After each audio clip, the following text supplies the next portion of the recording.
this panel last 2 years, we have successfully predicted Ludo King and PUBG. I was just talking to Tanay that the predictions panel we have successfully predicted for the Indian market. I'm just kidding. We've not been able, and the point of this panel is basically to get these industry experts and talk about what are the how the global and Indian markets are shaping up, and get their opinion on it, and hopefully it adds value to some of the guys who are thinking about this market as to what to do or what not to do. Obviously, this is all with disclaimers, so just take it with a pinch of salt. We're going to talk about our experience and the industry experts' experiences. Yep. So just quick round of introduction quickly, and then we'll start. Hi, my name is David Wightman. Very recently head of development over at Respawn in Los Angeles. Been in the industry for nearly 30 years, about 100 odd products. And yeah, I think one of the great things about the industry is it continuously changes. There's always new trends and new products, and I think it's absolutely fascinating to dig into some of those things. I'm Rohith, Bhat, CEO of 99 Games. We are based in India. We are a developer and publisher of games of global quality, and we publish these games globally. 22 titles till date. We started from the early days of App Store. One of our titles, Starship, has done incredibly well, and we keep experimenting in the Indian space, and think the market is now ripe for doing some big time titles. So that's where we are.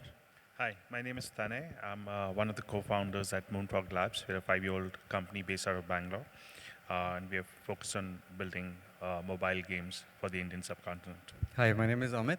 I am the CEO of NukeBox Studios based in Bangalore. We are basically focused on making games for the global audiences. One of our titles last year was a breakout hit called Food Truck Chef. And we continue to build games for the global market and expand and see how that goes. My name is Pascal Luban. I'm a creative director and game designer. I'm freelance, and I come from France. So I think we'll just get right into it. The first question I would love to sort of throw to the panel is, we've seen globally the mobile game revenues are still increasing, but there has been a sort of certain genres, or largely most genres, where the downloads is dropping, right? So that's something on the Western markets where we can say, outside India, that's the trend. And can you still, the first question to the panel is, can you still make it as an indie, or getting a publisher is necessary in the mobile market? How do you see that? And I'll start with Amit, who's got a publisher, and he can give his views, and then we'll just rotate across. Sure. So I think the downloads decreasing and the revenues increasing is, it's clearly a trend of the focus on, it's a game of CPI versus LTV. The CPIs continue to rise, and the more and more focus is coming on to game as a service. So which means live operations is becoming more and more, it's taking prominence. Having said that, I think the way developers are trying to solve that problem is, bring in an IP which kind of offloads the CPI, and also, grow the LTV of the game such that, you're able to sustain and grow the game in the long run. In terms of publishers, I think, first of all, we self-published, but, we don't, our partners are helping us with user acquisition per se. But the reason why we decided to self-publish was that, we couldn't find a true blood, publisher who could do justice to the game. We had done most of the heavy lifting ourselves in terms of getting the game to a release candidate. And at that point in time, bringing in somebody who would take a huge revenue chunk would not necessarily make sense. But then I think the question really is, if you're able to pull off all the nuts and bolts of getting the game from SL to a launch candidate, and getting all the necessary skill sets on board to solve those problems, I think then you're there. And I don't think you really need a publisher. But then I think it's necessary that you have to be clear on what skill sets you have and what you don't, and then take it from there. I think the times have changed, and back when we published Star Chef, about 3 years ago, we could pretty much scale the game on our own right from carrying out small scale UA. Started off with $30,000 of UA spend in a month, and gradually are able to scale it to significant hundreds of thousands of dollars. And recently we launched a title called Fantastic Chef, and the market conditions have changed a lot during this time. With Star Chef we could progressively scale it, whereas with Fantastic Chef we are seeing that you need if you want to get to a significant traction, you need to spend significant amount of money upfront. It's not that you could just take a game with less UA dollars and progressively scale it. And that's one of the learning that we have seen in this market. Back then, the CPAs were lower and you could progressively scale the game. The CPAs are very high, extreme competition, well-established leader in the global scale. You can still operate in a niche, but if you want to progressively scale without some really heavy lifting dollars, either from your own or from your partners, it is it's a little bit difficult to play that game right now. That's the sense that we get. I think one of the conversations that I've been involved in recently, talking to mobile publishers, is what is the role of a publisher? And the easy answer is it's a marketing organization, which indeed is what we rely on as developers. But they have so many products. They have the exact same challenges that we have as developers, which is how do you make a product stand out? And just because they have marketing expertise doesn't mean they have the answers. They're getting 100 products coming to them. They can, instead of having one product they spend $1 million on with advertising and pushing it, they're now buying 10 products because they don't know what works. They'll just see what sticks, and then they'll focus on that. So really, I think one of the questions is what is the role of the publisher, and should they become a developer so that they can make a product that they believe in, that they can focus on? And those roles actually, I think, have been challenges now. There's no reason why, as a developer, you can't find a way to market, a way to link it with other developers, to cross-advertise within apps, which works very well. So I actually think that the blurring between publisher and developer is actually very questionable, whether you would want to and have to go through a publisher that, again, has 100 products, and they don't necessarily have the expertise to guarantee you'll have a hit. You may get in advance, but there's other ways to get some money through sponsorship or being smart. So I think there's a huge question mark over that as we move forward. Yeah. And Tanay, in the Indian context, you understand, right, that you've been through that life cycle where starting out as a small developer, then scaling. There are much more nuances to publishing a title, live ops, server, scaling. It's not as simple as, the journey is, it's a tough one. So do you think that can add value when you go partner with a publisher, or do you think that's... Absolutely. I'm glad you brought that up, because I think a lot of people tend to focus on marketing and user acquisition and marketing spends. But I think a good publisher can add a lot more value in helping you run your games, in helping you monetize your games, and running your games for a long period of time, keeping your longevity on, making sure you have best practices in to keep your users engaged, to make sure they're coming back to your game, etc.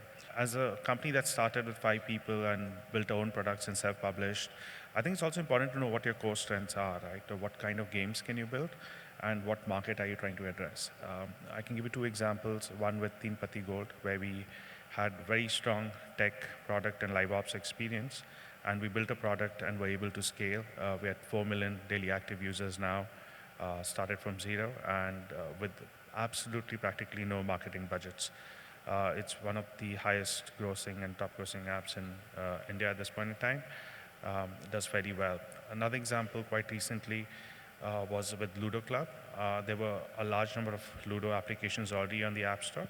I think sometimes it's also about moving fast, being agile, and being able to capture a new market. So we were the first people from India to get on the instant games platform. And again, with quick execution and agile execution, we're able to launch a game, 0 marketing budgets, and it's a game with 2 million daily active users now on the IG platform. There's a talk later by Indipal, who leads that team, who's going to talk a lot more about it. So you guys can probably learn more from that. So before I jump into the India market trends, let's just talk about a few global ones and get everyone's opinion on it. Esports. We've been it's been sort of rising 2017, 2018, and we're now seeing sort of it reaching sort of a point where it's become a massive part of pop culture and our culture in general. How do you think, guys, how big is this global phenomenon, and is it unstoppable now? It's going to become bigger and part of the game publishing experience. Yes, my point of view on esport is the following one.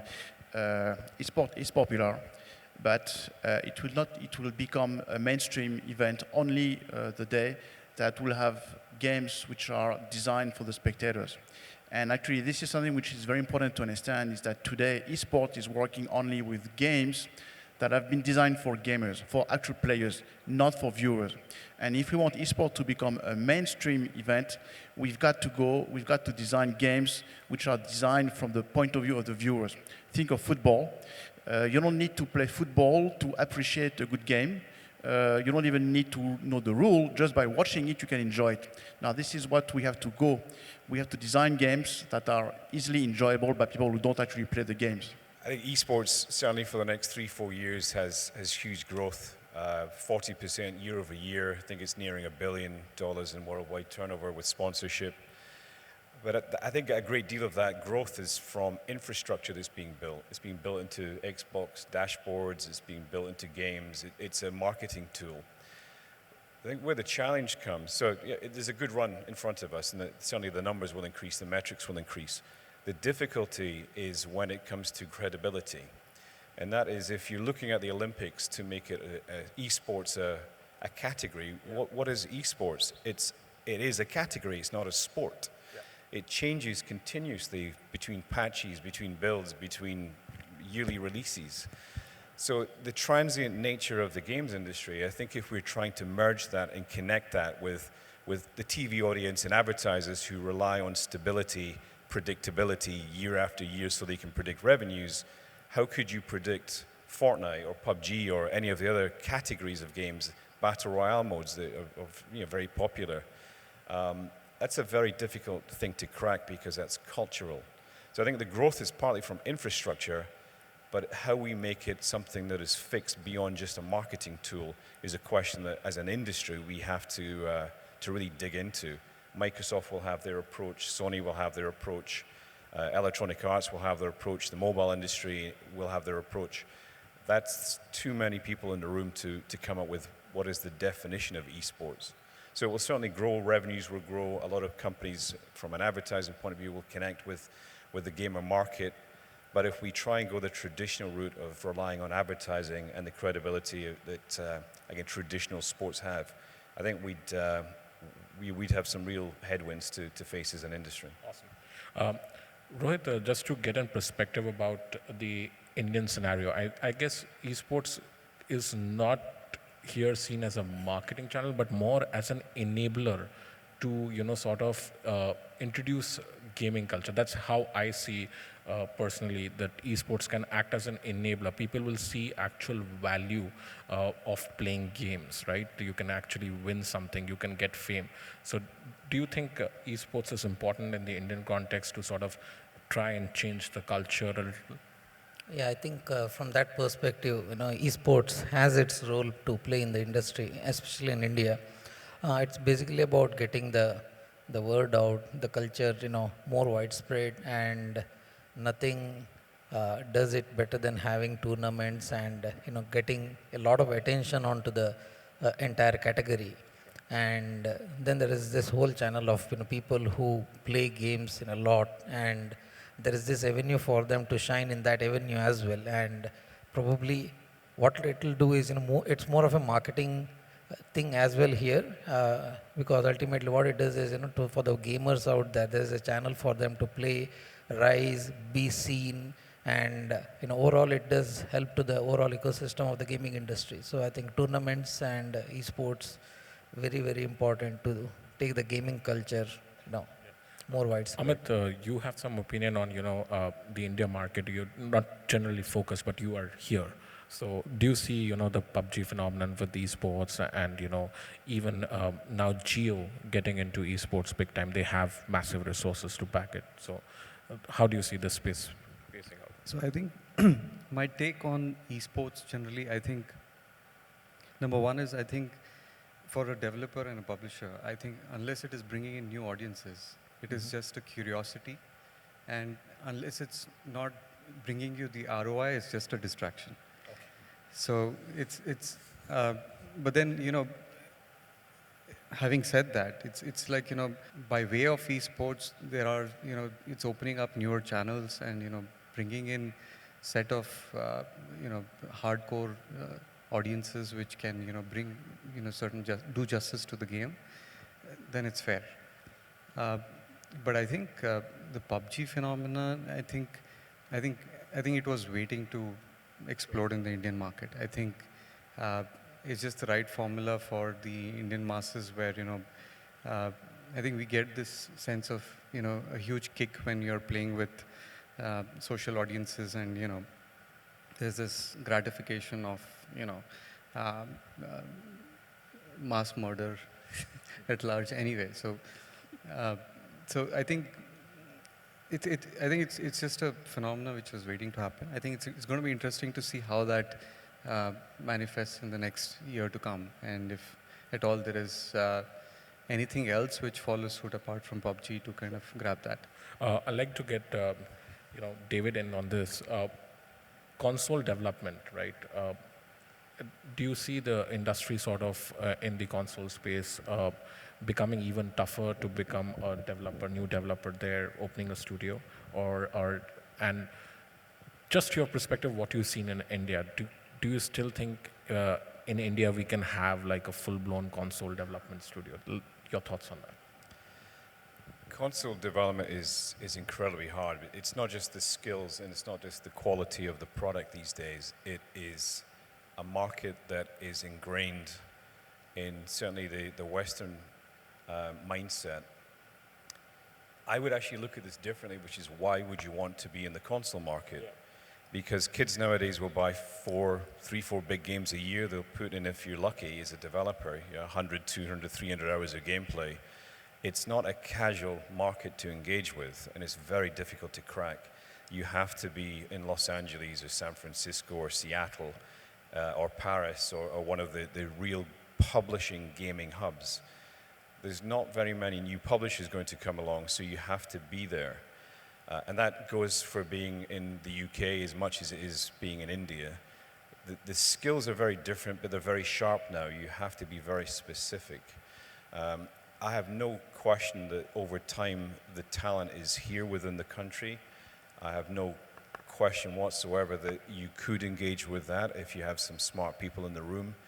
But if you look at the growth of mobile and where the industry is going, I would actually question whether that investment, which is very risky and it's in the tens of millions of dollars, why you would want to make that investment when you just look at the number of smartphones in India and China and the US and just that growth.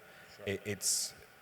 And I'm a huge fan of PC and console gaming, but I would question whether you would set up a company in that space because the metrics are actually all against you when it comes to growth and where the future market is. And I don't see people within the Chinese market, the Indian market, emerging markets. I don't see them spending $400-500 on a console and then $50-60 for a game that is the system that has to be in place to justify that. New consoles will come along, but will they have a penetration rate of 60 million, 70 million that the latest PlayStation has? I think that's a hard ask. But if I look simply at mobile and look at the numbers, everything tells you that's where you should be. It's where you should be focusing. And PC, because yesterday only I think Epic announced one of the rivals to Steam. What would you take on that? That its monopoly is breaking, and opening up of new marketplace. That's always exciting for developers, right? It is, and I think PC is a great platform. It's the same skill set. You can experiment. You can work on indie games. There's more storefronts. It's a very easy access point for developers coming into the market. And it's a dual-use, dual-function platform. Yeah. You use it for work. You also use it for play. So there's a reason to have a PC, which I think will also be a worldwide reason to have a PC. It's a far easier market, and you don't have to spend $60 million to make a game on a PC. So I think that's a great bet, and you can actually use the same code with Unity and Unreal these days to target mobile. So to me, that's almost the same. It's an alternative market from high-end console that people think is AAA, but I think there's better ways to spend your time. Perfect. Pascal, your opinion on the... Yes, well, I would say that in the short and medium term, in the West, I still think that home console offers interesting opportunities. First of all, what we see today is that Nintendo, Sony, and Microsoft are opening up their machines to smaller games, online games, and obviously they're opening up to indie studios, which is quite interesting. They offer a good development environment, and most importantly, they are not flooded with titles. This is a big difference compared with what's happening on the mobile market. And in the longer term, I really believe in their opportunities. For one reason is that I think in the future, Xbox, PlayStation will not exist as a hardware, but they will exist as a format. In other words, you'll be playing Xbox games, PlayStation games on any kind of device. And in that case, obviously, that's going to open the whole world to their market. Just to get a perspective from Tanay, on the H5 and Facebook Messenger as a market, I mean, you've seen massive success over there, and number 2 game globally and weekly active users. Do you see that as a big market for, say, someone who's trying to get some traction, get his game out and grow? And do you think the monetization in that platform will eventually mature, or what are your thoughts on that? So I have 2 thoughts here. I think the instant game platform is fairly young and early. Facebook's still figuring out a bunch of stuff. We are figuring out a whole bunch of stuff. So I think the lesson to be learned here is be early to end platform. Has its advantages. I mean, being the first few developers on the Play Store or the Apple Store had its benefits. It's very similar. It's a land grab. It's a good time to get onto a new platform. If that platform tends to break out or become big, you will share the success as well. Having said that, I think HTML5 in itself is a great direction that the industry is going in general, right? Whether it's instant games or any other platform. I think historically there have been cycles when platforms converge and then they go apart. I mean, then there was the whole app ecosystem, and now it looks like it's converging back again. So it's very exciting time for HTML5 games. Guys, Rohith, H5, right? India market, casual market. Do you think that makes sense? Facebook Messenger growing here? No, it's an interesting possibility, and I think that is more important for indies because it's a new platform that's just emerging. There are no leaders there. Everybody's trying to figure out what it is. Basically, it is the whole App Store ecosystem happening once more. Everything is democratized. You are as an indie, you have the same powers as some established company. And I think if you're an indie, I would say try out what you can do in that space and figure out if you can get some early traction. A lot of interest from Facebook. They are evangelizing that product a lot, pushing developers, supporting them. And I think when you're in the early stage of any industry, we should always go and work on a platform which the platform owner is promoting aggressively. I think that makes a lot of difference, gives a lot of push to you. And to all the indies in the room, I would say do that. And if there are any alternate, that's one thing. And just to add to the whole console discussion in the earlier thing, one of the things indies can also do is if you are building a game for mobile, that's good, but try to publish it on as many alternative stores as well, the PC stores like the Microsoft Store or the Steam. There are so many of these stores that are available, and it gives you those incremental revenues. It is not going to be a game changer for large companies maybe, but as small indies, even if it adds some per store, if it adds some $3,000, $4,000 with very minimal work, it's an incremental revenue for you and probably going to make a big difference on what you're doing. But yeah, instant message, my thing is if you're an indie getting into gaming, I think you should definitely give it a try. Amit, you thinking about Facebook Messenger as a platform? I think it's an interesting platform. I think especially since it has inherent social. I think Facebook Messenger side loads along with the mother app, and with the kind of multiplayer capabilities it has, it's very, very interesting. I mean, traditionally if you were to build all of that, you have to build that entire stack from scratch. And then the way Messenger does notification, I think it's brilliant. So I think all of those APIs are readily available. It's a very, very interesting space to kind of experiment, and I think hyper casual and HTML5, instant is like a marriage made in heaven. So if you are able to capture that mind space of very snacky content plus with deep social, I think there is an interesting case there. Awesome. So now we'll get into now the discussion about the market that we are in, India market. So David, will start with you from a perspective. You're looking at this market.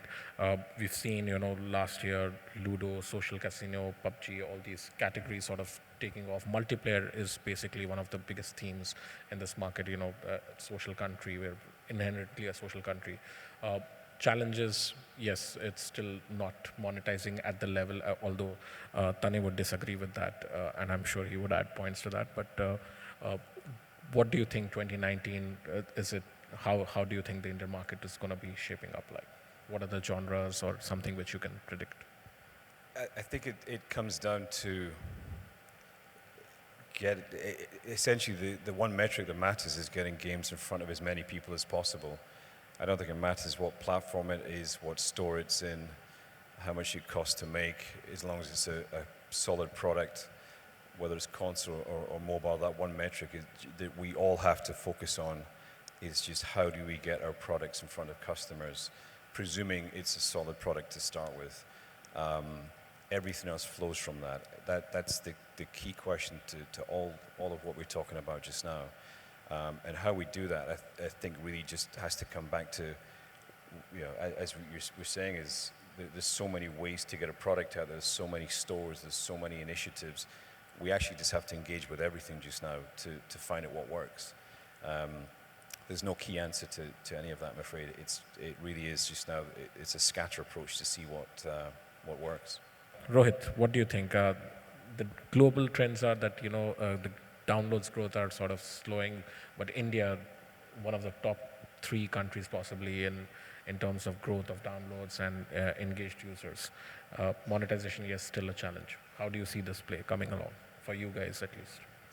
I think, India download story is, fantastic. You put anything out there and the downloads are always through the roof. So, and I think that's a great thing going for it, because I remember even now it's a struggle to get the downloads going in a global context, because the downloads are falling across the world, whereas in India it is just rising, and you have a new category of customers joining this whole store ecosystem. People are buying fancier and fancier smartphones, more capable smartphones, and there are platforms, right? And Google Play is there on every device that gets shipped in the country, almost every device. There's a great team out here that encourages stuff, surfaces stuff out to consumers. So I think Jio has solved the data problem. Distribution problem is also solved. I think the biggest thing now is going to be the monetization. How do we get the monetization habit within gaming going in the country? And I think it is solved to a very small segment by the real money gaming guys. They have figured out how to get the monetization going. A lot of us in the classical gaming industry don't necessarily subscribe to the whole real money. So for us, real money gaming is not gaming. We all like to call it as gambling. But I'll get to that. Yes, so all those kind of discussion. But I think they have managed to get the money flowing from the consumers, and I'm sure as game developers there are lessons for us. We don't necessarily need to cross the line, but there are lessons that we need to learn in this country, because it's a country of 1.2 billion. This market is probably going to grow for the next 20 years. And the early things, are in place right now. And nobody's going to solve the problem for us. And every one of us in this room, has a good shot of, finding out, the solution to that. I think, let's put it in e-commerce way. Flipkart changed the game when they brought in, the cash on delivery concept. Can we come out with some innovation that makes it easy for people to pay? Ultimately, it's not a payment channel problem. It's not a Paytm not being there on the phone or nothing like that. This is a habit problem that we have with the Indian consumers, and habits will form over a period of time. But as an industry, we can figure out whether the time, the horizon is going to be 6 months, 12 months, 18 months, 24 months, and it's all up to what is the individual growth hack we can do, to get the monetization going. Download, not a problem. I think data, not a problem anymore. It is just getting the consumers to, pay for the content that they are enjoying. Because, consumption is, we are already number 2 in the world in terms of time spent playing mobile games. I think, perfect system for us to be, innovative and experimental in this geography. Tanay, your experience about you're totally focused on the Indian market, you're India first, and that's been your sort of company principle going along. You are sort of best positioned to talk about do Indians pay when they find compelling content. What do you think in 2019 that's going to increase? And your thoughts, on in-app purchase versus video ads. What is probably the best way for developers to sort of start monetizing for India market? It's really hard to generalize. I can talk from my experience. What we found over the last 5 years is if you have the right product market fit, people in India will pay. Our number 1 support ticket 3 years ago was, how do I pay in your game? People figure out ways. They figure out all sorts of ways to make payments. There were people who wanted to make direct payments into a bank account. So I'm like, no, we're not going to do that. I think that's important. Have the right product market fit and strong live ops, right? I think a lot of times it's about making sure that you're managing your economies right, your game economies right. You need to make sure that whatever currency or in-game currencies you're using is valuable to the end user. You're giving them a bang for their buck. You're giving them enough value to keep engaged in the game. Make sure that your economies are managed tightly, and most importantly, people want to engage with their product, and that's something they want to do. Your game needs to be fun, or it needs to be engaging, or it's something that people want to engage with. If it's a social game, it's about interacting with people, or it's competitive gameplay. And like we mentioned, when you think about Ludo, or you think about PUBG, or you think about Teen Patti, right? It's all comes down to social interaction and a need to compete and to maybe show off that, hey, I'm a strong player, or I'm a good player. And those are the instincts that we need to tap into. And if we do that well, people are happy to pay. Perfect. Amit, what do you think about the market in India evolving and, video ads, in-app purchase? What do you see? So I think India is this beautiful bride dressed up. I think the marriage waiting to happen. Everyone is trying to court. But I think it's like, from our perspective, we've been focused on the global market. But I think if we see the signs, right? I think in India, I think before Flipkart, I think the mother of all e-commerce sites in India was IRCTC. There, there was a clear value, and people transacted because they knew that they trusted their money with the government. And, so people went to the extent of, loading cash cards and doing transactions online. That enabled first-time PC users. It enabled first-time internet users. It enabled first-time digital payment systems. So, and that became a very good foundation for the travel ecosystem plus, e-commerce ecosystems to come in. So I think same is reflective in the gaming scene. I think as long as people see value, I think they will go to any extent to kind of make sure that the infrastructure doesn't come into the way of, them getting that experience. So I think it's all about this. I think we've been talking about it for quite a few years, and I think it's just about the timing.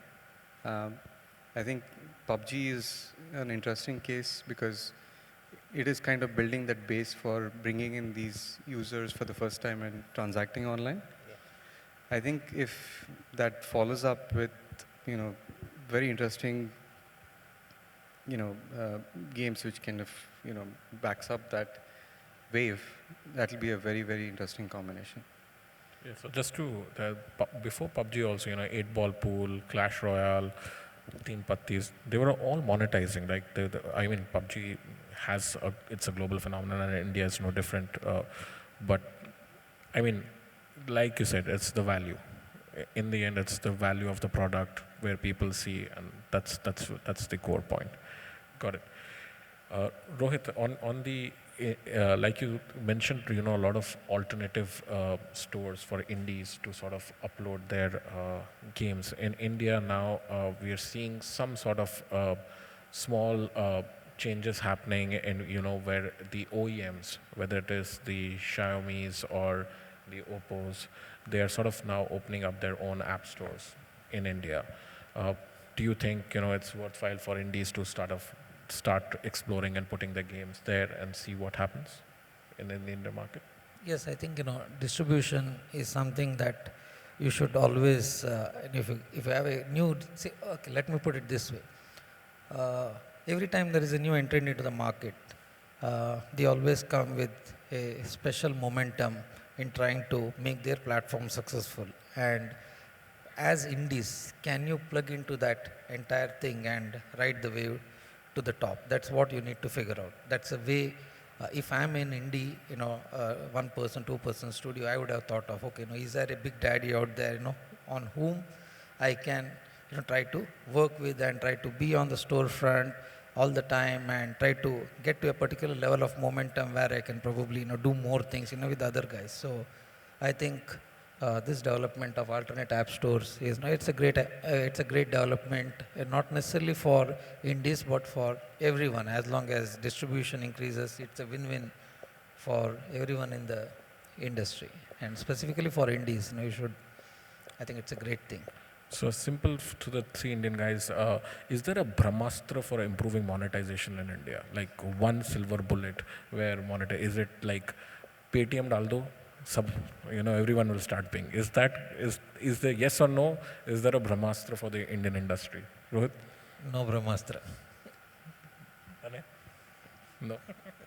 I think if it was one, it would have been there in place long time ago. Basically, we have if anyone tells you this will happen and then monetization will improve in India, the panel thinks that that's not true, and I also agree with that. Cool. Now, talking about the sort of inflow of global developers and their interest in the sort of Indian market as such, right? See, the investments and the setting up of studios for focusing on the Indian market as such, and the investment. I mean, you always had certain Western developers like EA, Zynga already here. Now they are sort of thinking about the market and trying their own titles for this market. And then you now have the Eastern neighbors, Chinese, Japanese, and Korean companies, all trying to sort of try and see, hey, what's happening here, right? It's something interesting is happening, and PUBG has sort of propelled that fact even forward. That a 1.5 GB game multiplayer can work in India, right? So, investment in this space, 2019. What do you guys think? Is this something which is going to increase more and more foreign interest in this market? Whether it is form of investment or opening up companies, that's going to happen. David, what's your thought on that? I know from a publisher point of view, they view the Indian market as something that will open up, that will have a massive economic advantage to being here. And that is one of the reasons why they want to have a base here. When it comes to development, so inward investment is a great deal of interest. When it comes to development, certainly the long tail approach of getting products into live service, economically running it within India, I think it's a great skill set and it's a great entry to being here. When it comes to original development, it seems to be a case with the conversations that I have had that Once the local market solves the payment question, then they will invest more money in original content. And that is something that there's almost a wait and see approach. So it's be here, it's hire, there's some incredible talent, but it's, once we can solve a way to make money, then I think you'll see a great deal of further investment in original content. And just when it comes to monetization, if you look at the Korean model 10, 15 years ago, coming from the US and coming from the UK, when we looked at the Korean market, we couldn't understand how to make money because credit cards weren't necessarily through the population and the processing fees were too high. But that was solved locally by microtransactions on your phone. It came off your phone bill. It was a very Korean solution to a problem that we didn't in the West see how that could be solved. And I think from a sort of executive level, we're waiting for the local market, the local entrepreneurs to solve that piece of the puzzle as well. And when that happens, I think inward investment will accelerate considerably. Pascal, you have a view on that? Yes, I would just add something which is common sense, but as a game designer, this is something which is important to me. I mean, you'll never monetize if the game doesn't stand out in the first place. So true monetization is important. That's, I gave a masterclass on the topic here, but initially, we should never forget that if people do not get engaged in game, they'll never spend any money in it anyway. So. Guys, what do you think about the landscape in India, investments, more studios opening up? Yeah, I think when you look at investment, there are two categories of investment. One is the Indian investors, and I think the Indian investors at the moment, based on the conversation that I keep having, are more interested in the whole RMG space. There is some interest, the conversation keep happening. So I think they believe that the RMG space is a space which monetizes in India, and they think that's based on the conversation I've had. Probably I'm not speaking to all the investors, but that's a very strong thing that they have. I think in terms of interest from external publishers, there's always been a very strong interest, and I see that interest growing in the last 12 months. I have seen that interest grow multifold, and generally people keep reaching out to the established players out in the market, figuring out if there's a partnership opportunity, and we used to always stay clear of it, thinking that okay, we would like to go it alone. But as markets mature, as genres mature, every genre is it's kind of like a mini industry in itself. The way you manage a particular genre of game, the expertise that comes with it, the live ops that is required for it, the econometry that is required for it is all so advanced right now.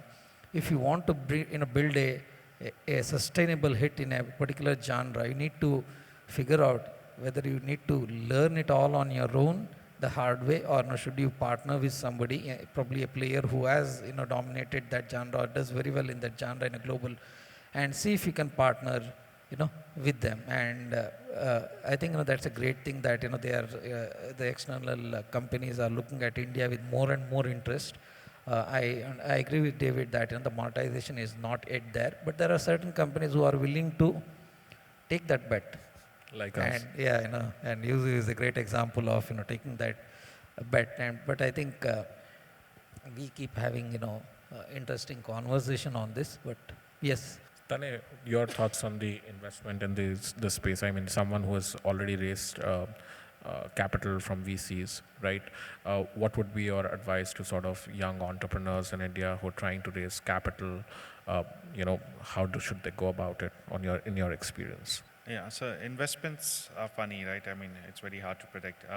They're market-driven. When you have a large market, growing market, India is a great example of that. We've seen over the last few years the market grow tremendously. And the other factor that impacts investments is sentiment, right? It's always driven by what is the sentiment. Do investors want to invest in this space now? Or is the general investment scenario or the number of deals happening in this year higher than any other? So those are factors that impact this. I think But in the long term, what really matters is what are you doing, what are you building, and are you showing results, right? It comes down to execution, so that's important as well. If my advice would be if you can bootstrap, show results, prove that you can grow, and raise money accordingly. Okay. Amit, how do you see the external guys coming in the market, like such as India, and setting up shop? Do you think it becomes even difficult for the ecosystem to sort of start fighting for sort of other genres? Because like PUBG, for example, even if we had like unlimited funding in India, do you think we could have sort of got a game out like that within the Indian ecosystem within the time frame that this has happened? So I think it's a question of talent. I think the talent pool in India is very, very limited. I think everybody in the industry knows and acknowledges that. That's why we have had, to scout talent outside of India as well. But then I think as far as external developers or external publishers looking at the India market, I think India is a beast. So if somebody wants to enter this market, somebody with the local knowledge and local, sentiments, I mean, coming through that route makes a lot of sense rather than coming in directly, because there is huge amount of diversity in this country. So I think, so as far as the economies are concerned, so there is definitely a cost advantage in India. I mean, looking at the same talent, hiring in the valley would be, exponentially higher than, what it would cost in India. I think that's exactly one of the reasons why the big guns have set up shop in India. So I think it's going to be, interesting to watch this space in terms of, who are the players who are looking at this market, and, the local developer ecosystem is just at the cusp of it to kind of, get that entry going. Sure. Rohith, on the real money gaming part, right, and you spoke about it a little, probably we'll just quickly get your thoughts on that. This space, lot of investment happening in the real money space in the last 1 year, right? And it's still the game of skill. So the real money RMG or game of scale, it's still not allowed in Telangana, Assam, Odisha. So basically, every state has a different legality on game of skill. So how do you see this, for the entrepreneurs who are sort of starting to get into the gaming space, thinking about, real money, because people are seeing cash in that. People have figured out monetization. There's a pure cash play there. And in a market like India, which is so difficult to crack in a way because it's just rising in terms of monetization, it's a great lure to get into game of skill. So what would be your advice and your personal experience? Would you get into it, or how do you see that play? I think I'll just probably speak from general's perspective. RMG, I mean, we always had our strong views on RMG and what it stands for, and keep discussing with Anuj also about this offline. See, it's the way we look at it, we think it's a risky thing. That's the way we look at it. But all the investor dollars are going into that, and I constantly have this conversation with my own investor. They keep telling, "Hey, look, this is happening in the RMG. That's happening in the RMG," and so there's a lot of investor interest happening, and consumers seems to love it. Consumers seem to be lapping it up in the country. As a game, developer, you'll have to look at, and ultimately, what is the consumer liking, and you'll have to probably look at, is this my growth hack to become a bigger player in the industry? Someday, I think the laws are going to get stricter and all those kind of things. But as indies, maybe you should, I don't know. I mean, that's a thought that you can think of. You don't believe in that, the whole concept of real money, because of not just the legality, the other aspects of it, the social aspects of it. So I think it's up to each person to figure out what he thinks he should do or she should do. That's the way we look at it. And Tanay, your thoughts on this space? It's not an area we've looked at. I'm not an expert in. Perfect. Cool. I think we have 5 to 8 minutes. If there are any closing thoughts someone would want to give about this, otherwise we can open up for questions. Just a quick word on investment. We had the same conversation about 10 years ago in the UK with small companies trying to get investment. And one of the mistakes they made is to try and raise investment on a hits-driven business. It's almost impossible. It's like investing in a music group or something. You can't predict that you're going to have a hit. The approach that does work, though, is when you have events like this, you get the word out that there's something happening down here, and I think this is a great place to come from, and hopefully many more like it. But again, what is your message for investors has to be how can they make money? Is games to them, and you have to look at it from their eyes, is it a marketing vehicle?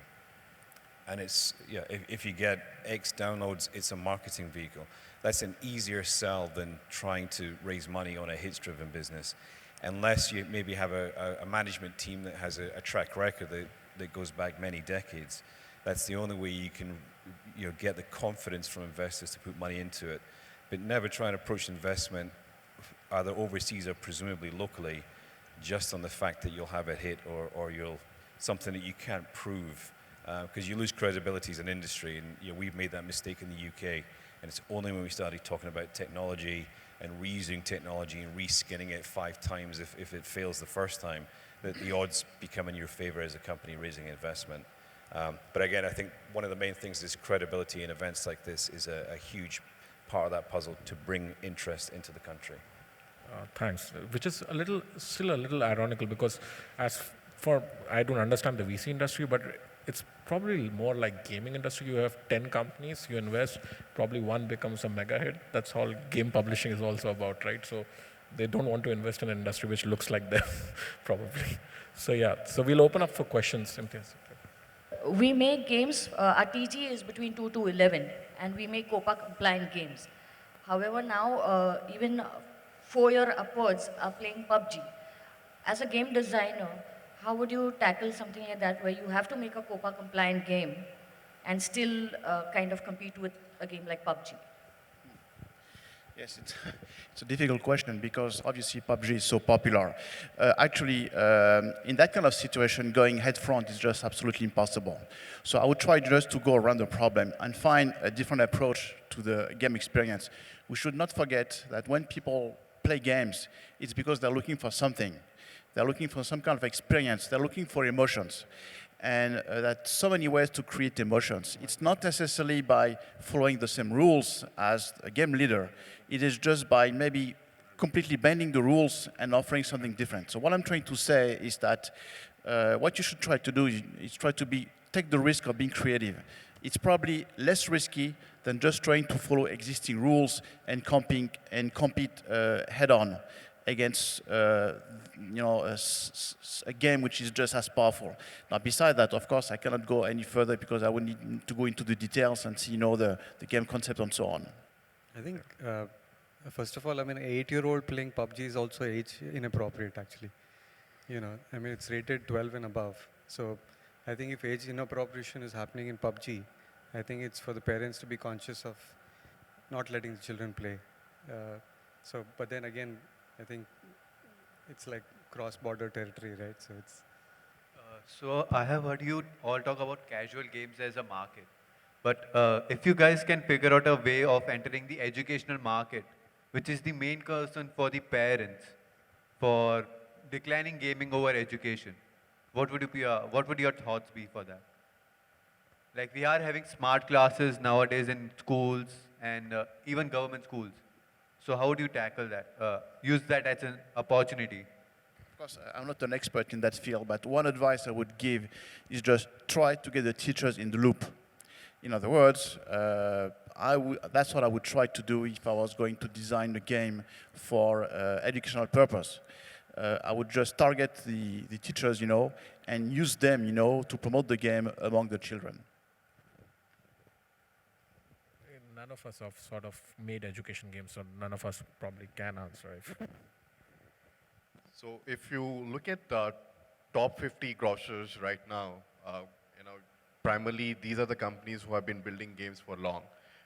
And possibly like 95% of the companies who are top 50 grosses are, companies that's like fifth, seventh, or, they have been there for some time, right?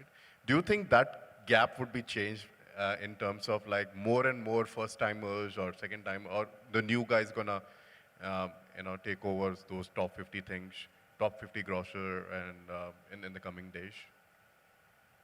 In the Indian market or globally? No, globally. This is for globally too, right? So When you say new timers, I don't understand what you mean. You mean new companies or people who... new companies right now, likes of Jam Cities and Scopely's are always there. I think games are made by people and not companies, and there's a lot of hard work and apprenticeship and learning that goes into building people's careers before they even start new companies, right?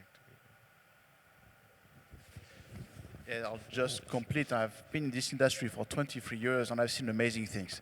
One thing that surprised me is that it's a few industry where companies emerge from nowhere, becomes world leader, and sometimes others can disappear just in a snap. So yes, I think there's always room for newcomers, and I think nobody will stay on top forever. We are in an industry where things change very fast. New technology, new business models, a new genre, a new distribution, and so on. And the result is that you can have the next leader, might not exist today. Or it might be just a small company, and he will have the genius idea and just become a world leader in just 2 years. And that means that those that don't follow, will just disappear. As many publishers and big studios have disappeared, just did not adapt. I think anybody who made there for the first time made it for the first time, right? So I think there's always room for a new player to come in and enter that space. So I think there is a specific composition in terms of what gets a game to a top 50 or top 100. It's not like you build a game and it just gets there by chance, or viral is a strategy or something like that. I think there is, very specifics of making a top grossing game. I think if you're able to crack that code and sustain that game, it's very much possible. True. Right. Anyone else having a question for the lovely panel that we have here? Yeah, hi. Do you guys see mobile games going the PC way anytime soon? Because if you look at, we've been dependent on Google Play, Apple for a while. Now you see too many stores coming up, mobile games launching their own store, Geo launching their own store. But something like, in PC games, you have your own website and people downloading the games and starting playing. Do you see mobile games going that way anytime soon? Who wants to take?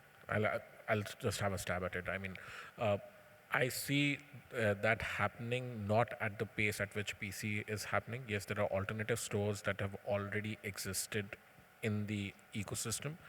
Apart from China, none have really, outside China, cracked the large distribution for developers. Yes, they give you, like Rohith mentioned, incremental downloads and incremental revenues. For an indie developer, that can be a big deal. But for building large companies, I think that does not really make any effect. And if it happens, I think it'll happen more slowly because of the dominance, at least in India, of Google Play. I think it's a tough one to crack because even the mobile OEMs have had difficulty springing up their own marketplaces, because I think discovery is a problem for everyone, and getting audiences channel into their marketplaces is a tough nut to crack. So I don't think it's going to be, so look at Fortnite, for example. I mean, they decided to bypass Google Play, and that, so there's a very clear strategic play there. I mean, if I'm able to scrape off 30% of my revenue, and that gives me a huge advantage of user acquisition strategy and having a competitive edge over others. Plus, I'm already underselling my virtual goods. So it's like a very strong fence which is created around the game, which is, very difficult to beat. But it's Fortnite. I mean, they can do that. But I don't think, try getting traffic for a game outside of the store. It's virtually impossible. RMG is an edge case. I don't think we They can have no talk. choice. So, I mean, stores don't promote it. They don't endorse anything to do with real money. So I don't think they have a choice. But then there's a huge amount of investment in terms of getting those marketplaces going and getting that traction.